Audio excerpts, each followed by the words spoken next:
75. Evil successfully jumped 10 Mack trucks. Doug will be giving his 5 to 7 non-manual speech, Must Be Present to Win. Ladies and gentlemen, please welcome Doug Schluter.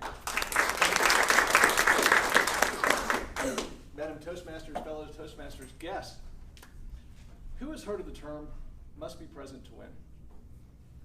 Right. I say that that's probably a term that everybody should live by, and in fact, that term has really changed my life in a lot of ways. So I'm going to tell a few stories. I'm going to tell a story, 2 stories about my daughters and 1 story about work, and really how implementing that term really changed my life. So story number 1, as you guys know, most of you guys know, I went through a divorce about 4 years ago, so I was looking for ways to really connect with my girls. So I told my girls, hey, we're going to go to a Kansas City Royals game. It was like, oh, I don't want to go to a Royals game. It's hot out there. I don't like baseball. Who wants to drive over there? Girls, get in the car. We get in the car. We're driving over there. It's just misery. We pull up to the Kansas City Royals. Excitement. Everybody's there. The stadium is a buzz. We walk up there. And fortunately, when we walked in, a supervisor saw us. And he goes, is this your daughter's first time to go to a Kansas City Royals game? And I said, yes, it is. So before I knew it, we were escorted into a VIP room. And in this VIP room, the girls were given necklaces. They were given certificates to commemorate their first day, pictures. And it was just a very special situation. And then we ended up in the stand. Of course, we bought hot dogs. We bought popcorn. We had all the junk that you could possibly eat at a Royals game. We stayed and we saw the fireworks and just got immersed in the situation.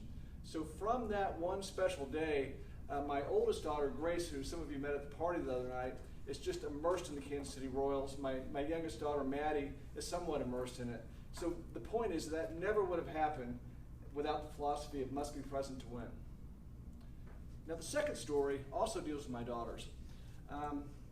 Every year we go up to Lake Geneva, Wisconsin. My parents have a timeshare up there. So in the past we would just fly up there. But under my new motto, I thought must be present to win. Girls, hey, we're going to go in the car. We're going to 9 hours there, 9 hours back. Of course, Dad, there's no way we want to go in the car that whole time. And I'm thinking, can I do this? 9 hours there, 9 hours back. But sure enough, we get in the car and we're bonding, we're telling stories, we're having fun, and we've had so much fun along the way. I really feel like I've connected with the girls. Like some of the stories would be stopping at Ronald Reagan's childhood home and just getting immersed in his childhood home, going through it, learning all the stories about Ronald Reagan. Of course, my girls just love that now. Also, we stopped at President Hoover's presidential library and went all through that. And there's a little village there. That never would have happened without the philosophy of must be present to win and sitting in the car that whole time and just really getting to know the girls. Now, the third story deals with my business. Approximately 7 years ago, I started with iCar. I had to take a little bit of a step back in my career. And you know, I was really competing against other managers that had been there for a long time. And I went to a conference. My boss noticed that I really mingled with a lot of the senior executives really well, got to know those guys.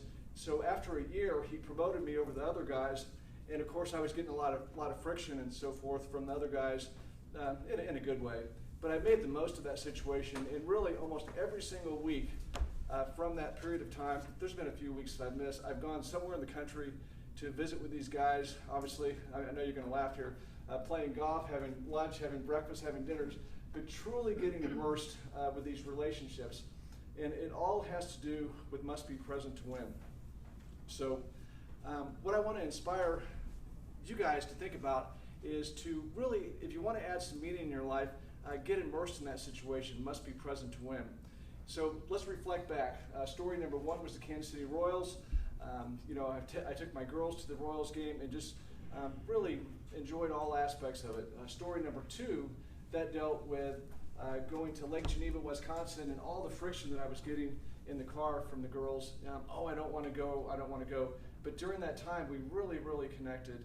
And then the third story dealt with my work. And really, as I was competing with other guys, and I was going to the conferences and just really being able to separate myself from the guys really paid off. So if you're not immersed in the philosophy of must be present to win in your personal life, if you're not immersed in the philosophy of must be present to win in your business, roll up your sleeves, get to know the individuals in your life, truly try to add some layers to the development of that relationship.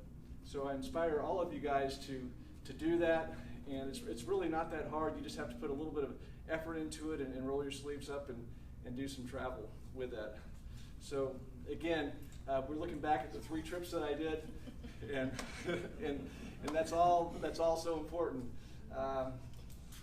Anyway, it's all very, very important.